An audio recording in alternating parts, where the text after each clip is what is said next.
E hoje um dos temas da mensagem dessa noite é justamente esse. Iremos todos para o mesmo lugar, então precisamos ajudar uns aos outros a caminharmos essa jornada que está diante de nós. Então eu quero chamar a atenção para o livro de Filipenses, capítulo de número 1, versos de número 27. Filipenses 1, 27, até o capítulo 2, verso 18. Nos diz assim a palavra do Senhor.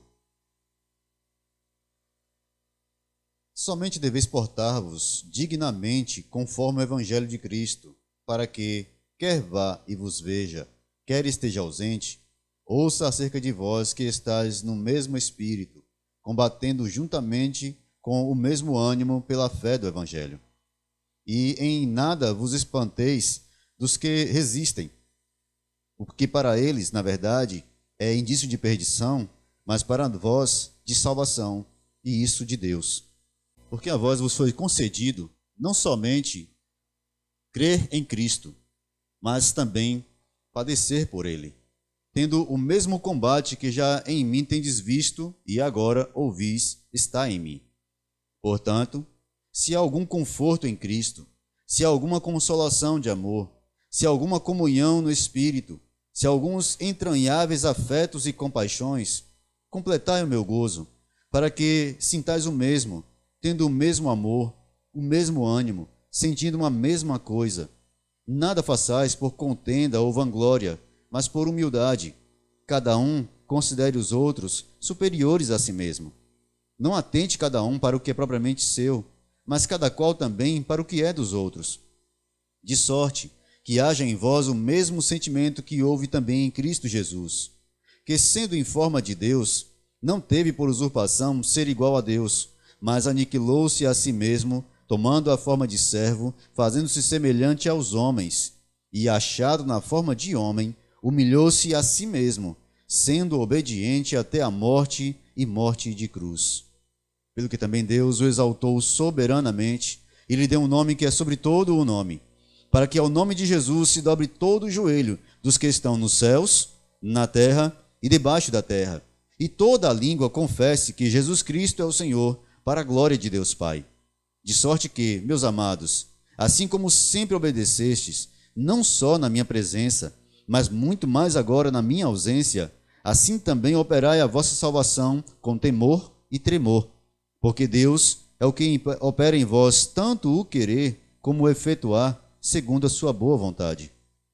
Fazei, pois, todas as coisas sem murmurações nem contendas, para que sejais irrepreensíveis e sinceros, filhos de Deus inculpáveis, no meio de uma geração corrompida e perversa, entre a qual resplandeceis como astros no mundo, retendo a palavra da vida, para que no dia de Cristo possa gloriar-me de não ter trabalhado nem corrido em vão, e, ainda que seja oferecido por libação sobre o sacrifício e servido a vossa fé, e serviço da vossa fé, folgo e me regozijo com todos vós, e vós também, regozijai-vos e alegrai-vos comigo por isso mesmo. Meus amados, a semana passada nós demos início à nossa série Olhando para a Eternidade, o Diário de um Peregrino, a semana retrasada. E estamos seguindo nessa jornada. Embora o tema principal de Filipenses não seja propriamente a peregrinação do cristão, mas esse é o tema que vai nortear todas as cartas de Paulo, chamadas cartas da prisão. É a vida cotidiana, é o dia a dia de um cristão, é a maneira como o cristão vive toda a sua vida. Embora alguns entendam e pensem ainda, infelizmente, que a religião ou a vida cristã é uma coisa de domingo, de culto, de igreja, Paulo nos ensina, nestas cartas, que a essência da vida cristã, ela é permanente, ela é diária, ela não nos deixa para que a gente viva a nossa vida durante a semana e sejamos normalmente convertidos no final de semana. A vida cristã, ela permeia toda a nossa vida. Trabalho, estudo, vida amorosa, vida sexual, tudo em nós é norteado pela Escritura, é norteado por Cristo. Nesta noite, amados, temos uma nova fase dessa jornada. Paulo vai nos falar mais uma vez sobre esse caminho. E agora ele vai nos mostrar que nós não andamos como andamos só porque achamos bonito andar assim. Há um exemplo para isso. Há um modelo para isso. Há um motivo para isso. Espero nessa noite mostrar aos irmãos que estamos em um caminho, em uma viagem. Mas há instruções para essa viagem. E essa noite eu quero falar sobre instruções para a viagem. Regras de comportamento. Não vou falar sobre etiqueta de culto, que não pode mascar chiclete durante o culto, porque não pode atender celular, não é nada disso. Vamos falar sobre regras da sua vida diária, contínua, todo o tempo. Então, olhando para o texto de Filipenses, uma das primeiras coisas que a gente nota nesse termo aqui, nesse texto, é que Paulo começa a falar sobre portai-vos. Comportai-vos. Somente deveis portar-vos dignamente. Como deve ser o comportamento, a maneira como nós nos portamos diariamente como cristãos. Bom, se você está acostumado a viajar, né, o pessoal aí, os turistas, todo ano vão lá para... Esse ano não foi ainda, né? Está em tempo ainda, o inverno não acabou, né? Para ir lá para Gramado, Canela, aquele lugar lá que vocês vão toda semana. Então, quando você vai viajar, você obedece regras, mesmo que você não queira. Porque quando você entra no ônibus, tem regras para você viajar no ônibus. Se você pegar um avião, tem regras para você viajar em um avião. Aí você vai ouvir lá, use o cinto de segurança, evite caminhar no corredor durante o momento em que o ônibus estiver trafegando. Durante a decolagem, isso aí é para o pessoal que já voou, que vai voar, né? Durante a decolagem, mantenha-se sentado. E aqui, aqueles que já viajaram de navio, quase todo mundo aí, né? Já fez cruzeiro pelo país. Pois é. Os botes salva-vidas estão à sua direita e à sua esquerda, na proa e na popa do navio. Isso é a informação básica. E para os que viajam de avião, quando o piloto disser, em caso de queda, por favor, ore rapidamente e peça perdão. O mais rápido que você puder. Então, assim, todas as vezes que você vai viajar, você vai ouvir orientações de como você deve se comportar e de que maneira você deve estar naqueles lugares. Agora, por que nós não teríamos regras, orientações para viver e para viajar nessa jornada chamada cristianismo? Por que nós viveríamos sem regras para, nessa viagem tão longa e tão, digamos, tão histórica? Não somos os primeiros a fazer essa viagem, não seremos os últimos. Porque muitas vezes há pessoas que entendem que as regras, que a maneira como é chamado, é determinado que nós vivamos, é um tipo de escravidão, é um domínio. Não, esse negócio de regras, eu obedecer regras, estabelecer regras, é coisa de domínio, é coisa de quem quer impor autoridade sobre nós, é autoritarismo. E como a gente vive numa nação permeada de anarquia, toda hora você ouve alguém dizer que não, que isso não vou obedecer essa regra, não vou obedecer essa lei não me diz respeito, isso não está comigo, não é comigo, não fala comigo, eu vou viver como eu pensar, como eu quiser, eu não vou cumprir essa determinação. A gente vê isso, irmãos, o tempo todo. As pessoas odeiam regras. Mas, para tristeza de alguns, existem regras para viver a vida cristã. E não são regras assim apenas de passagem, não. Uma das coisas que eu tenho falado aqui muitas vezes, e eu volto a repetir hoje, nenhuma lei e nenhuma regra é colocada simplesmente para dominar uma pessoa. A Escritura, a Bíblia, não é um livro escrito para escravizar. Os avisos que estão aqui são avisos que dizem respeito à nossa própria vida, à conservação da nossa alma, a livrar-nos de males muito maiores. Há pessoas que entendem que obedecer à Escritura é uma escravidão. e dizem, eu não quero essa escravidão. E aí vão se tornar escravos de seus desejos, dos seus pecados, das suas vontades, porque acha que é livre, mas na verdade é escravo de seus próprios pecados. De que se queixa o homem? Queixe de seus próprios pecados. Esse é o lugar e é o tempo em que Paulo escreve também aos Filipenses, mostrando a esses irmãos que as regras para as quais ele vai falar agora são não apenas momentos ou são ordens que ele coloca para dominar esse povo. Não é o apóstolo Paulo. O que Paulo vai dizer está baseado num modelo muito maior. Se nós caminhamos hoje e obedecemos a algumas coisas e fazemos algumas coisas, é porque temos um modelo. Imitamos um modelo. Fazemos de acordo com o modelo que nós recebemos. Que modelo é esse? Vamos ao texto então. Verso 27, do texto que nós lemos, Filipenses capítulo 2, capítulo 1, verso 27, diz: somente devei-vos portar-vos dignamente conforme o evangelho de Cristo, para que, quer vá, vos veja, quer esteja ausente, ouça acerca de vós, que estáis no mesmo espírito, combatendo juntamente com o mesmo ânimo pela fé. Qual é a motivação para a gente fazer essa viagem? Que caminho nós estamos tomando? Paulo mostra que nós precisamos nos portar dignamente conforme o evangelho de Cristo. Esse comportar-se dignamente, irmãos, diz respeito a viver de maneira a imitarmos a Cristo em toda a nossa vida.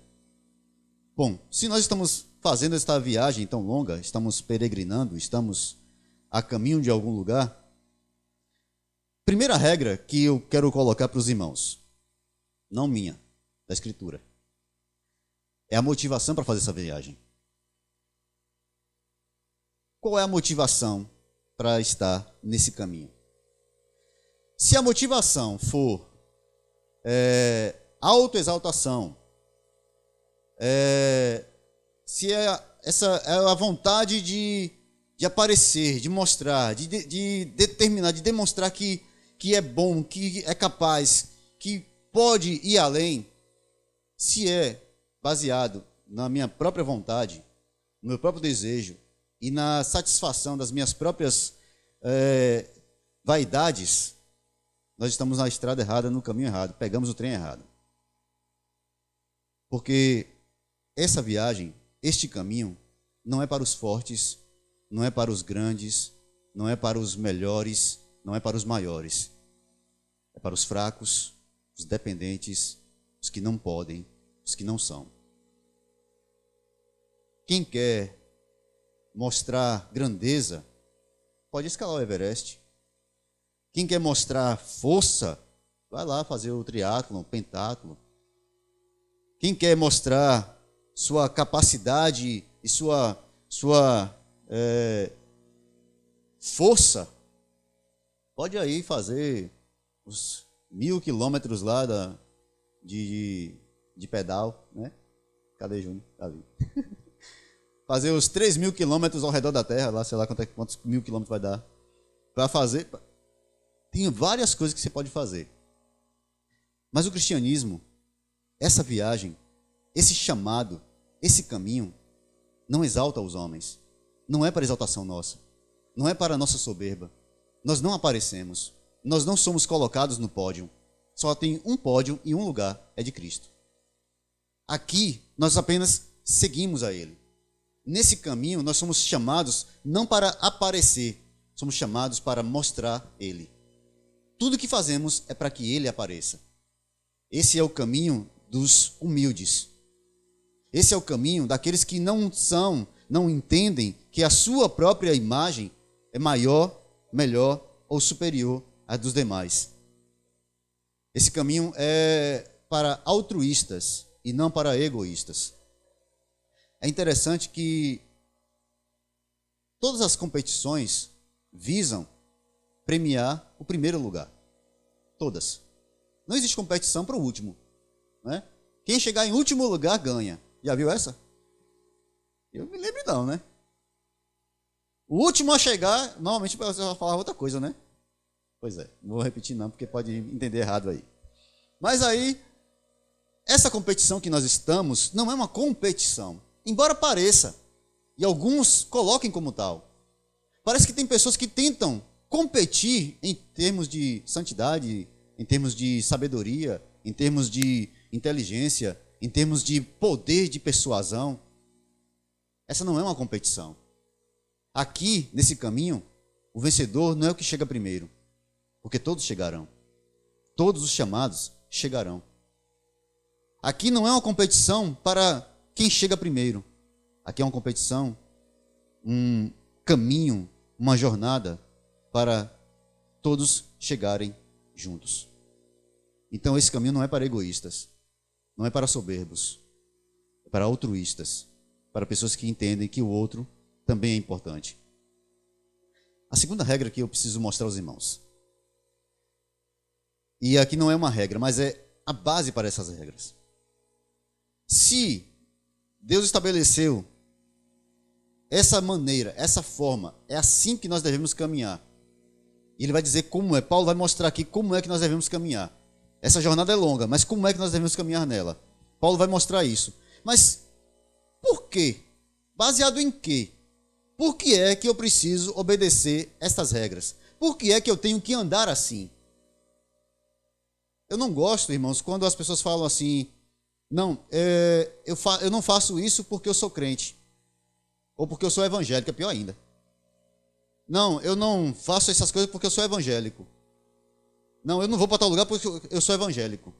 Não, pior ainda. Eu espero que ninguém fale esse negócio aqui, porque eu nunca falei esse negócio. Não, eu não faço isso porque o meu pastor não deixa. Pelo amor de Deus, viu? Se eu souber que vocês estão me difamando por aí... Não, eu não faço isso porque a minha igreja não permite.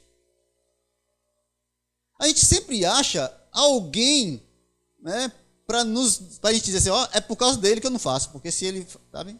Então, assim, tem um culpado de eu não poder fazer as coisas. Não é nunca assim dizer assim, né, meu querido, eu não faço porque eu tenho convicção de que eu não preciso fazer isso. Ah, por que você não vem aqui e não anda... Não dá, irmão, eu não consigo andar aí com vocês, não. Ó, até aqui a gente vai, daqui para lá não dá, não. Ah, por que você não senta aqui nesse bar e bebe com a gente? Ô, irmão, desculpa aí, mas não dá para mim isso mais, não. Isso aí já foi um dia, isso não dá para mim mais, não. Não, rapaz, vamos por aqui, tem uma festa de São João aqui, tá? Vamos aqui todo mundo, tá? Vai lá, meu filho. Certas coisas a gente não cabe mais para a gente, sabe? Mas não é porque a igreja proíbe. Não é porque tem um estatuto da Igreja Batista de Itaigara que não permite que os membros da igreja façam determinadas coisas. Não, gente. É porque a minha consciência está cativa à Escritura, como disse Lutero. Então, como a minha consciência está cativa à Escritura, tudo aquilo que eu entendo que não é digno, que não convém, que não é benéfico, que não vai me edificar, eu evito. Tudo me é lícito, mas nem tudo me convém. Tudo me é lícito, mas eu não vou me deixar escravizar por coisa alguma.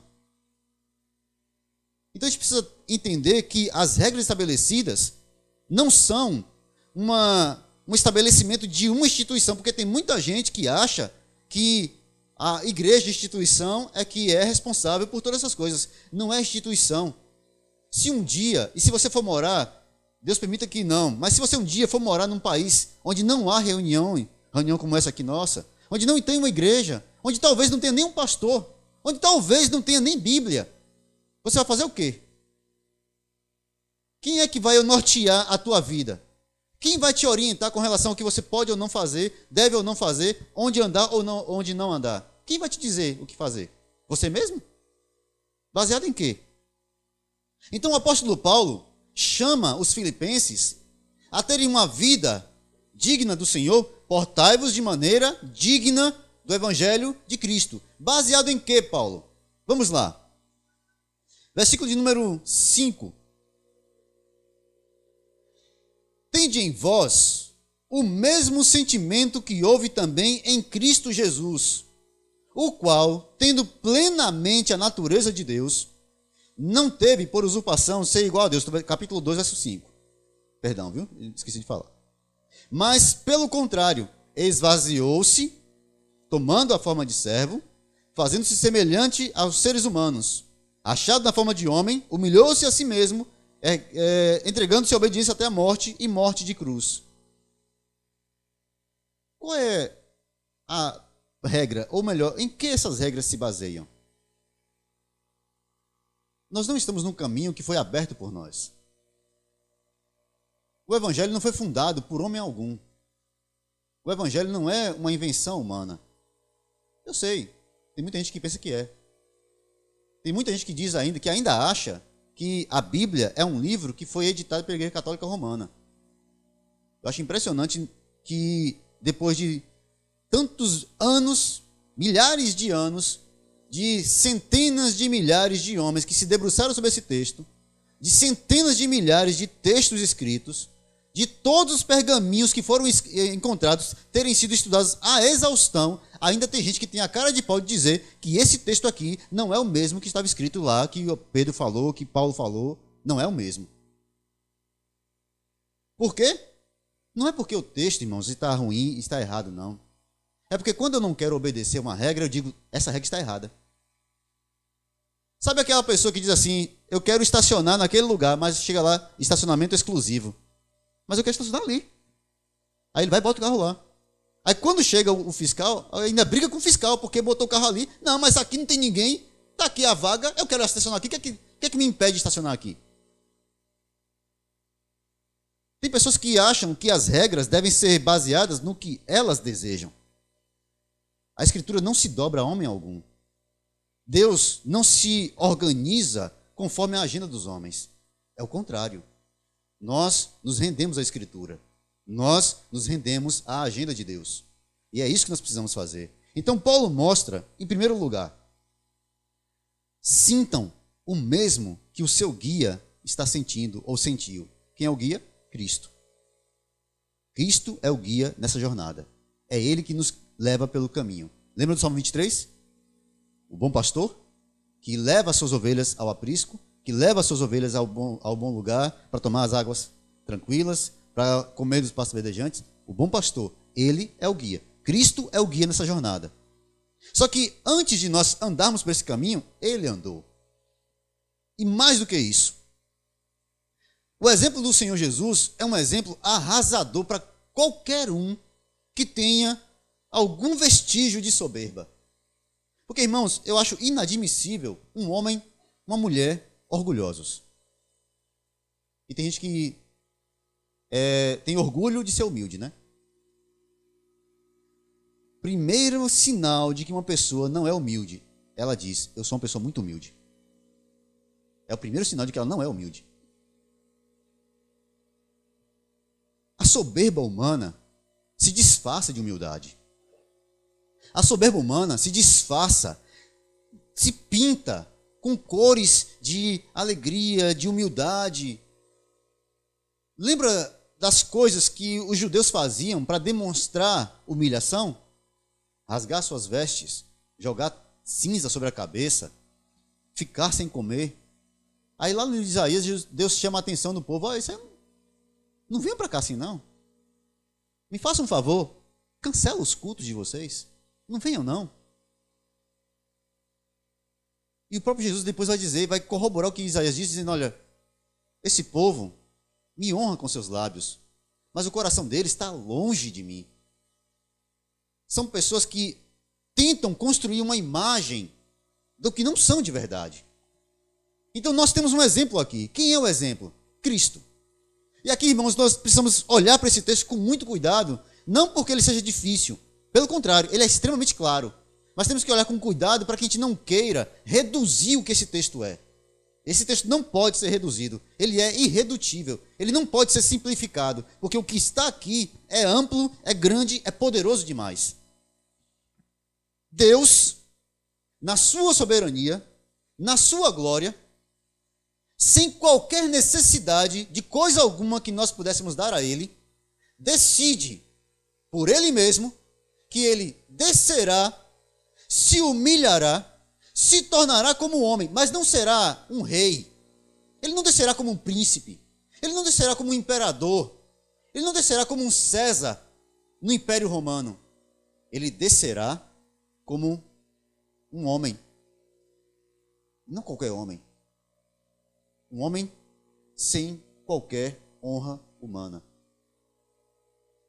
Ele desce e se humilha até a forma de homem. Esvazia-se da sua glória. Observação: Jesus nunca se esvaziou da sua divindade. Ele se esvaziou da sua glória. Ele nunca deixou de ser Deus. Sempre foi Deus. É e sempre será. Ele esvazia-se da sua glória. Ele deixa a sua majestade. Ele desce do trono. Ele desce até as partes mais baixas. Vem até nós.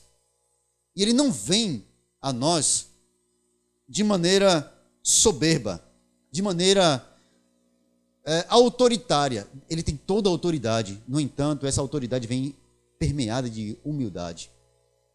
Soberania e humildade. Soberania e graça. Soberania e amor. No mesmo ponto, no mesmo equilíbrio. O Senhor Jesus desce, vem a nós. E quando ele desce, há uma cena de João, capítulo 15, que é talvez a cena assim, mais chocante para os discípulos. E para nós deveria ser também. No capítulo 15 de João, o Senhor Jesus diz aos discípulos: vós me chamais mestre e senhor, e estáis certos, pois eu sou, de fato. Dessa maneira, se de vós eu sou senhor e mestre, e ainda assim vos lavei os pés, igualmente vós deveis lavar os pés uns dos outros. Jesus não estava aqui mandando ou estabelecendo um mandamento do lava-pés, né, como alguns entendem. Não, não é isso que ele está dizendo, que ele está fazendo. Ele está mostrando que se Deus lava os pés de pecadores, quem somos nós para achar que somos melhores, maiores, que temos mais direitos do que o outro? Quem somos nós para tentar colocar qualquer pessoa em um nível menor, rebaixar alguém, dizer: não, eu não vou estar nesse lugar, eu não vou para esse lugar porque não, as pessoas lá não gostam daquelas pessoas, não me dou com elas, porque talvez, sei lá. No fundo, está dizendo assim: não, eu não vou porque as pessoas de lá não estão no meu nível, não estão à minha altura. Nenhuma humilhação que nós sofremos nesse mundo é comparável à humilhação que Cristo sofreu. Nenhuma humilhação, irmãos. Então, essa jornada é difícil.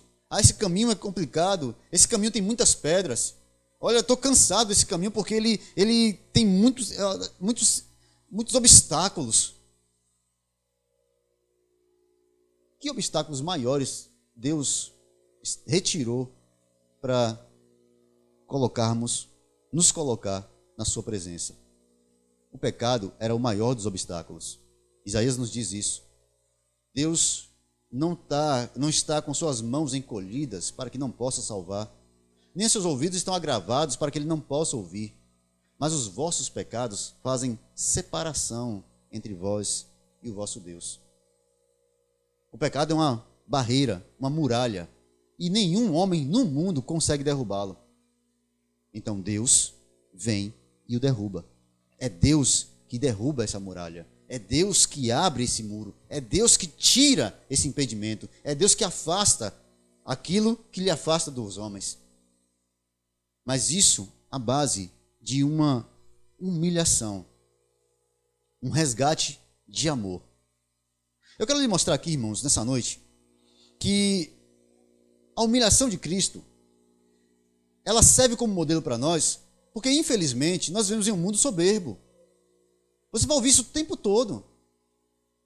O mundo diz: você deve ser o melhor, você deve ser o maior, você deve ser o primeiro, você deve ser superior, você deve se superar os demais, você tem que ser o primeiro. As pessoas brigam para serem os cargos mais altos em seus postos. As pessoas se matam para tomarem o lugar dos outros. Por que você acha que tem guerra de tráfico? Por causa de ponto. Mandar, governar, ter poder. Não é outra coisa, não. Por que você acha que esses políticos aí ficam toda hora um xingando o outro, batendo no outro, brigando com o outro? Você acha que é porque te ama? Não, filho. Poder. Eles querem ter aquela caneta que dá lá a ordem e as coisas acontecem. Ali não tem ninguém que ama a gente, não, irmãos. Poder. O homem gosta disso. Mas o único que tem todo o poder nos céus e na terra desceu e se humilhou. Para mostrar aos homens que a humilhação, ou melhor, que o caminho não é um caminho da soberba, mas a da humildade. E não é uma humildade apenas de aparência, mas a humildade de reconhecer que nós somos absolutamente dependentes dele. Não há humilhação maior do que a que Cristo se sujeitou. Eu vou dizer algumas frases aqui, eu acho que vocês vão se identificar, eu espero que não. Mas você já disse, ou já ouviu alguém dizer assim: eu não baixo minha cabeça para ninguém. Você não é minha mãe nem meu pai para eu lhe obedecer. Se me disser uma, vai ouvir duas. Quem é você para falar assim comigo? Já ouviu ou já disse isso? Agora eu te pergunto, se Jesus fizesse a mesma coisa? Se Jesus descesse, chegasse a nós e dissesse: olha, quem são vocês para quererem alguma coisa de mim? Quem são vocês para desejarem alguma coisa de mim?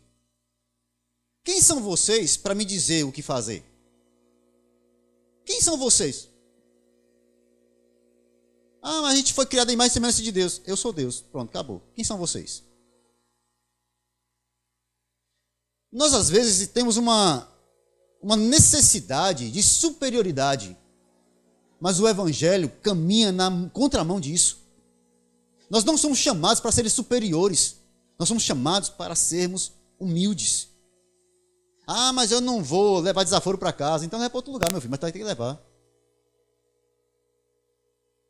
Às vezes a gente tem a tendência a não compreender, ou melhor, a gente acha que o Evangelho não deveria dizer o que diz.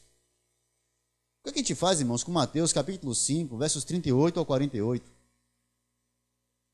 Quando Jesus diz à multidão que está ali ouvindo: ouçam o que foi dito aos antigos, amem aos vossos amigos e odeiem os vossos inimigos. Eu, porém, vos digo: amem o que vos odeia, orem por aqueles que vos perseguem. O que a gente faz com isso? Se alguém lhe tomar a capa, dê a ele também a túnica. Se alguém lhe obrigar a andar uma milha, vá com ele 2. E o texto que ninguém gosta de ouvir: se alguém lhe esbofetear uma face, lhe ofereça a outra.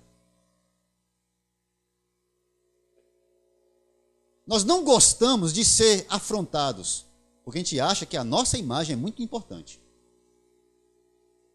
É uma soberba, irmãos. A gente fica com esse mimimi de não, porque tem que ter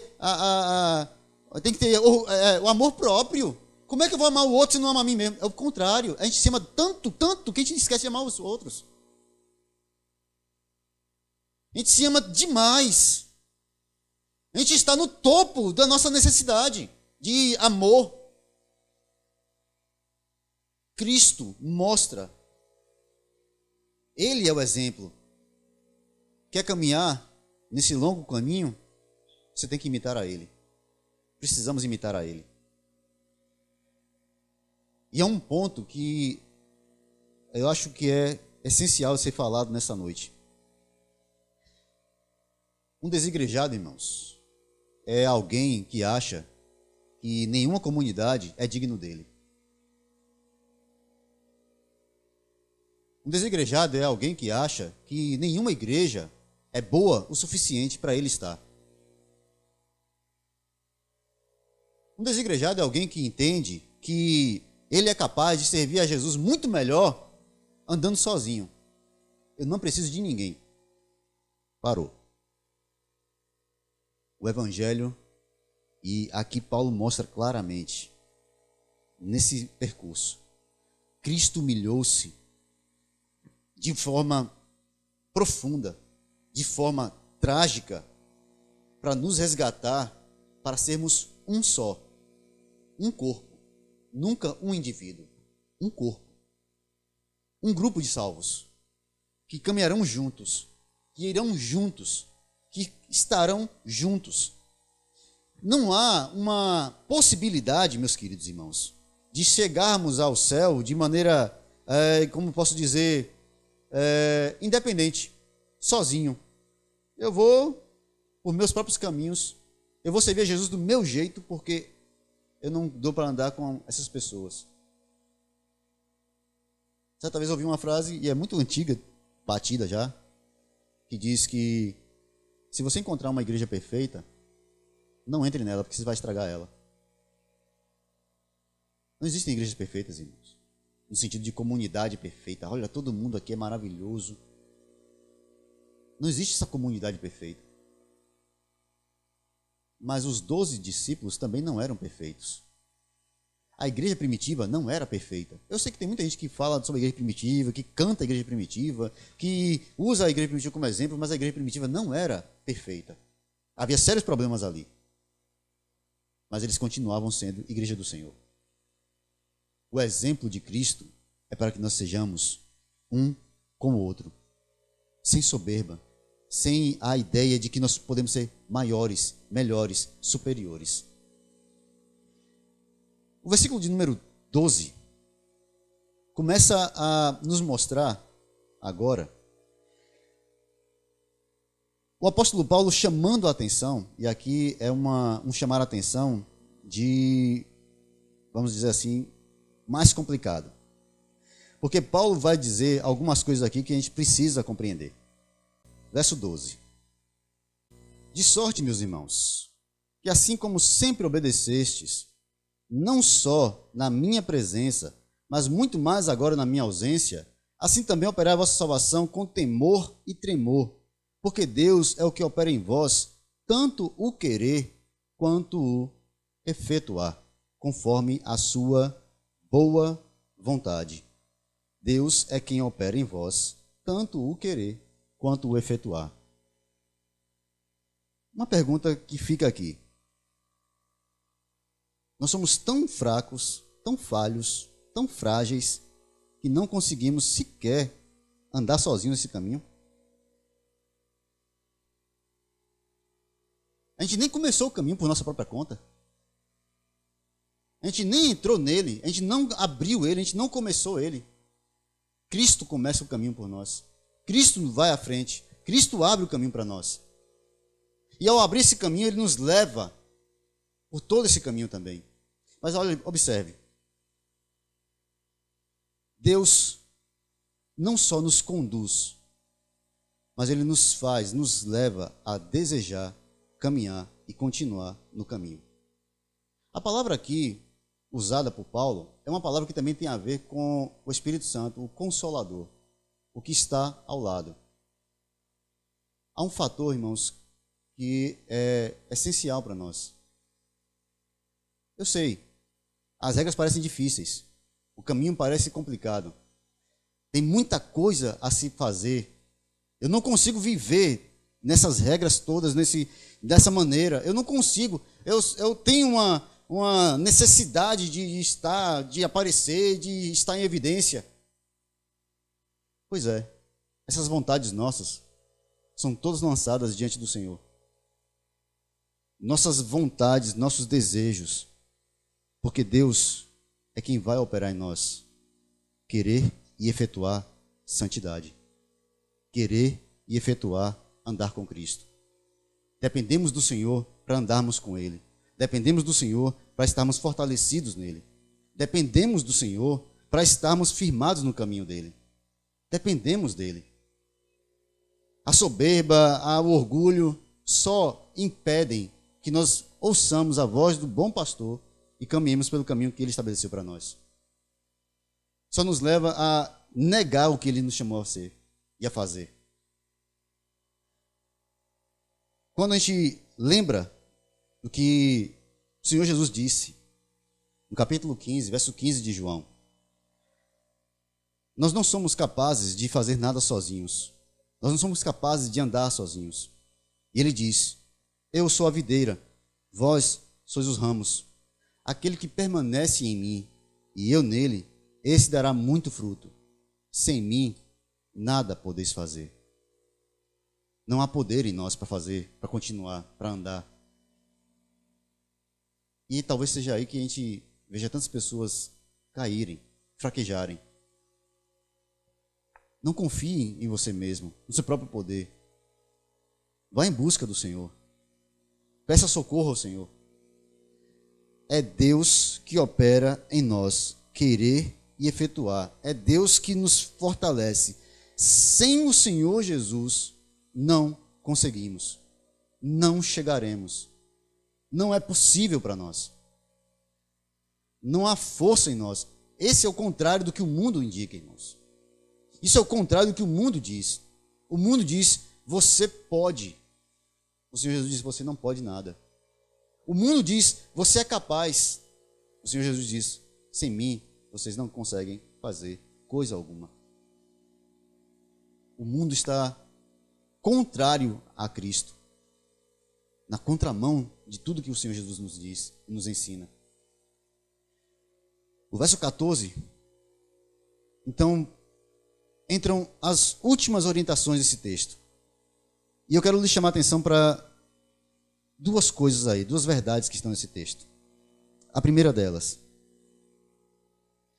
fazei tudo sem murmurações nem contendas, para que vos torneis puros e irrepreensíveis, filhos de Deus inculpáveis, vivendo em um mundo corrompido e perverso, no qual resplandeceis como astros no universo, retendo firmemente a palavra da vida. Há um jogo de palavras aqui, no versículo 15. Puros e irrepreensíveis. O mundo é corrompido e perverso. Somos chamados a andar de maneira pura e irrepreensível, no meio de um mundo corrompido e perverso. Isso significa que nós não teremos a ajuda do mundo para vivermos a vida santa. Isso significa que nós não teremos um lugar tranquilo para exercermos nossa fé. Isso significa que a gente não vai andar de maneira tranquila, calma e sereno no meio desse mundo corrompido e perverso. Estamos caminhando entre inimigos, andando entre obstáculos contínuos à nossa fé. Todos os dias, irmãos, a gente é exposto a alguma coisa que nos tira do eixo, ou tenta nos tirar do eixo. Todo dia a gente é exposto a alguma coisa que traz dúvida à nossa fé. Ainda hoje eu estava lendo algumas notícias e eu já falei isso aqui para os irmãos. A ciência é uma religião. Ninguém tira isso da minha cabeça. A ciência é uma religião. Do jeito que está sendo colocado hoje, ela é uma religião. Porque basta dizer assim, olha, cientistas descobriram, pronto, é verdade. Especialistas disseram, pronto, é verdade. Basta usar o nome ciência e especialista, acabou, não precisa, ninguém discute mais. Então a ciência, e hoje eu estava lendo um texto lá e dizendo, olha, o telescópio que foi lançado, o último lançado agora, o mais recente, terça-feira ele vai liberar as imagens inéditas que ele tirou do mais profundo do universo, a parte mais profunda do universo. Uma distância que eu não sei nem como explicar para os irmãos, de tão grande que é. Contado em milhares de anos-luz. Cada ano-luz equivale a 1,3 trilhões de quilômetros. Então, por aí você tira a distância que esse negócio está. E eles conseguiram tirar fotos dessas galáxias muito, muito nebulosa. Aí eu esqueci o nome agora da nebulosa. Uma delas aí. E eles já começaram a dizer, estamos descobrindo a origem do universo. Estamos tendo algumas imagens da origem do universo. Perceba que há uma insistência permanente na autonomia, na não submissão à soberania de Deus, na não submissão à ideia de que Deus cria, ordena e mantém as coisas no seu lugar. Continuamente isso. Mandei para alguns irmãos hoje uma pesquisa sobre comportamento que vai na mesma direção. Tudo é alguma... Não, é por isso, por isso, por isso. E qual é a solução? A solução é esta e esta. E a fé entra onde? Em lugar nenhum. Deus entra onde? Não precisa. Isso aqui é um problema que a gente resolve. Mesmo que seja um problema da alma, não. A alma a gente resolve. A gente tem especialistas para consertar defeitos da alma. Então a gente vive num mundo que tenta a autonomia, que tenta viver por seus próprios projetos, por seus próprios planos, por seus próprios caminhos, que não se submete a esse caminho porque esse caminho tem regra demais, que não se submete a esse caminho porque esse caminho começa com um chamado que ninguém gosta de ouvir: negue-se a si mesmo. Se Jesus tivesse mandado eu negar minha sogra, né, meu cunhado, o vizinho, tivesse mandado eu negar, sei lá, o baterista, a gente podia até dar, mas aí ele manda eu negar a mim mesmo. Se ele mandasse eu negar todo mundo, olha, manda todo mundo se lixar, rapaz, você não tem nada, ninguém tem nada a ver com sua vida, viva a sua vida sozinho. Pronto, aí agora eu amei o Senhor Jesus, que Ele mandou eu viver minha vida conforme o que eu achar mais bonito, mais belo, mais prazeroso. Mas Ele não fala isso. Ele não podia ter falado isso, né? Mas Ele não fala. Ele diz: quem quiser andar comigo, quem quiser andar nesse caminho, quem quiser me seguir, regra número 1, negue-se. Você sabe o que é se negar, irmão? Você tem ideia do que é negar-se? Não, acho que a gente não tem ideia, não. Porque por mais que a gente fale que a gente nega a nossa vontade, a gente não nega. Sabe o que é negar a si mesmo? Eu estou falando aqui como alguém que também não nega a si mesmo. Eu confesso isso. Eu admito isso. Porque se eu negasse a mim mesmo, eu estaria muito mais disposto a fazer o que o Senhor Jesus estabelece para nossas vidas o tempo todo. Eu estaria muito mais disposto a obedecer ao chamado de Cristo, de forma muito mais poderosa, de forma muito mais decisiva, de forma muito mais dedicada. Os seminários estão vazios. Ninguém quer ser pastor. Só quer ser pastor para abrir igreja e ficar rico. Para obedecer o chamado, não. Os seminários estão vazios de missionários vocacionados. Ninguém quer obedecer ao chamado para ir às missões. Onde estão os jovens? Cuidando da sua vida, das suas formações, das suas capacidades, melhorando os seus caminhos. Onde estão aqueles congressos de jovens que iam 100, 200 lá para frente, dizendo: Senhor, me envia para qualquer lugar que o Senhor quiser, eu estou aqui para obedecer a tua voz? Acabou. Isso é coisa da década de 70, de 80, 90, no máximo 95. Nós não estamos mais dispostos, irmãos, a negar a nós mesmos. Olha para os apóstolos. Você acha que os apóstolos não tinham família, não? Era tudo vagabundo, não tinha o que fazer, tudo desempregado, né? Vivia de Bolsa Família, aí foi seguir a Jesus porque era melhor. Ia ter pão e água, e vinho, e comida, ia viajar pelo Brasil todo, pelo mundo todo, de graça. Os discípulos, 2 deles eram empresários, porque o pai deles era dono de barcos de pesca. Um era funcionário público, cobrador de impostos. Pedro tinha embarcações, ele era um pescador. Mas era tudo pobre. Sim, mas eram empregados. Eles tinham uma vida. Bom, Pedro tinha sogra, né? Não é possível que ele adotou uma mulher para ser sogra dele. Ele casou. Tinha família, uai. Esses homens tinham vida. E quando eles negam a tudo, olha, observe, preste atenção no chamado de Tiago e João. Deixando as redes e seu pai, vão e seguem a Jesus. Vocês acham que eles não deixaram nada, não negaram nada, não fizeram? Não, negar a si mesmo é só ir para a igreja, gente. Não, meu querido. O caminho que o Senhor estabelece não é um caminho fácil, mas é o único caminho. Sabe aquela coisa de alguém dizer para você assim, olha, o caminho é esse aqui, ó. Você vai aqui, pode ir.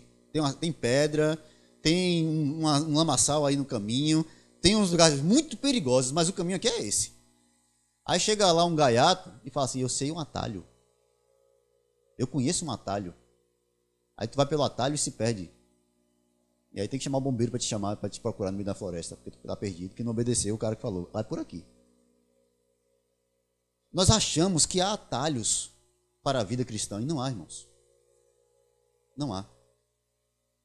Mas deixa eu te explicar uma coisa. Pode parecer isso muito, muito pesado e muito complexo, mas, irmãos, Deus não está nos chamando para fazer isso de forma independente, solitária. Não, eu vou, e aí agora se eu chegar lá no fim, eu ganho, e Deus me recebe lá. Ele está me esperando lá. Se eu conseguir chegar, amém. Eu vou estar nos braços do Pai. Não. Ele caminha conosco. Ele sustenta os nossos pés no caminho. Ele nos fortalece para chegar até o final. Ele nos mantém o tempo todo. Você acha que você está firme, forte, de pé, por sua própria conta? De forma nenhuma. Estamos firmados porque Ele nos amou. A ceia, irmãos, que vamos celebrar agora, é uma prova do amor de Deus. Cristo nos amou. E Ele estabelece essa regra simples, básica. Um mandamento. Se você conseguir obedecer esse mandamento, você estará cumprindo a Escritura, andando conforme o Senhor estabelece. Qual é o mandamento? Eis que vos dou um novo mandamento, disse Jesus aos discípulos. Amem uns aos outros como eu amei vocês. Amem uns aos outros como eu amei vocês. Agora eu te pergunto, como foi que Cristo nos amou? De que maneira Cristo nos amou? Entregou-se a si mesmo para a morte, e morte de cruz, a mais humilhante de todas as mortes que haviam naquele período. Guardada especialmente para criminosos que eram odiados pelo Estado. Até a morte e morte de cruz. Tá, eu sei. Tem na outra parte. Pelo que Deus exaltou soberanamente e lhe deu o nome que está acima de todo o nome, para que ao nome de Jesus se dobre todo o joelho dos que estão nos céus, na terra e debaixo da terra, e toda a língua confesse que Jesus Cristo é o Senhor, para a glória de Deus Pai. Esse é o caminho, mas preste atenção. Jesus não está ganhando alguma coisa, ele está voltando para o estado original dele. Ele é Deus desde o princípio, mas ele se humilha para nos deixar com a evidência clara de quão graves são os nossos pecados, a ponto de Deus ter que nos resgatar de forma tão trágica. A cruz, já disse alguém, não é apenas uma prova de um grande amor. Ela prova também quão grave é o nosso pecado. Deus nos resgata e nos dá esse exemplo para andarmos conforme Ele anda, para imitarmos ao Senhor Jesus Cristo. Se você vai numa viagem, se você vai fazer uma trilha, você vai ter um guia. É o cara que conhece a região toda. Você ousaria ver o guia? Olha, gente, andem por aqui, não pisem ali não. Você ousaria pisar lá onde ele falou que para não pisar? Você ousaria, tá lá o guia lhe mostrando as cavernas, falar, cuidado aqui, ninguém entra aqui nessa caverna não. Você ousaria entrar nessa caverna que ele mandou você não entrar? O cara é um guia, ele conhece a região como ninguém, ele vive ali, ele mora ali. Você ousaria fazer alguma coisa que ele disse não faça? Mas a gente faz isso o tempo todo com Cristo. Jesus está nos orientando, irmãos, nessa viagem, para imitarmos a Ele. Porque no fim, essas regras não são para pesar sobre nós. Elas são para a conservação da nossa alma, para o fortalecimento nosso, para a nossa edificação, para a nossa santificação, para estarmos cada vez mais parecidos com o nosso Pai, imitando a Deus, porque esse é o chamado de todo cristão, ser imitadores de Deus como filhos amados, ser imitadores de Cristo, como Paulo imitava. Sejamos imitadores daquele que nos guia o tempo todo. Como boas ovelhas que nós somos, olhem para o pastor, ouça a voz do pastor, leia a Escritura e ouça Cristo falar com você, de dizer como deve ser a sua vida cotidiana, diária, permanente. Porque a vida cristã, meu querido, não se resume a isso aqui não. Esse é o momento de comunhão, de estarmos juntos. Mas quando você passar daquela porta para fora e voltar para sua casa, a fé não vai ficar aqui não. O que você crê não pode ficar aqui. O que você sente nesse momento de comunhão não pode ser só aqui. Tem que te acompanhar para sua casa, tem que levar de volta para o seu trabalho, tem que ir contigo para onde você for. Você é um representante desta graça de Deus. Você é um peregrino. O mundo todo está caminhando na direção contrária. Você sabe a quem você está seguindo. Deixe os outros caminharem na contramão. Deixe os outros irem para outra direção. Você tem que andar no caminho correto. Como diziam as mães raiz, né? Quando alguém falava assim, mãe, mas todo mundo está fazendo isso, você não é todo mundo. Pois é. Não olhe para o que todo mundo está fazendo. Não olhe para o que todo mundo está falando. Não olhe para o que todo mundo está pensando. Olhe para a Escritura. Norteie sua vida por ela.